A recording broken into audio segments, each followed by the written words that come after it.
From inside of YouTube Studio, find the video that you want to add the subtitles to. So go to Content, find the video that you're going to add these subtitles to, click on the pencil icon, and then from here on the left side, click on Subtitles.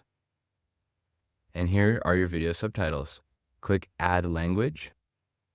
Find the language of your subtitles. I'm just going to do English.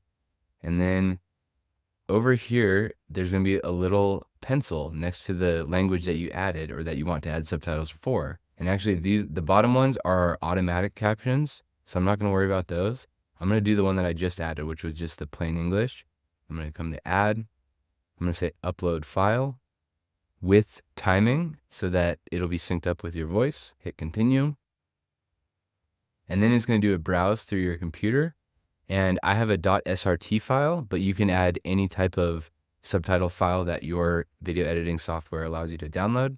Hit Open, and there it is. There are my subtitles. And as soon as you hit Publish, that is now added to your video.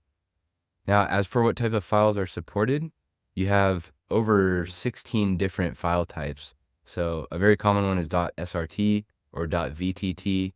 And this is from Google's help page. I'll leave a link to this in the show notes.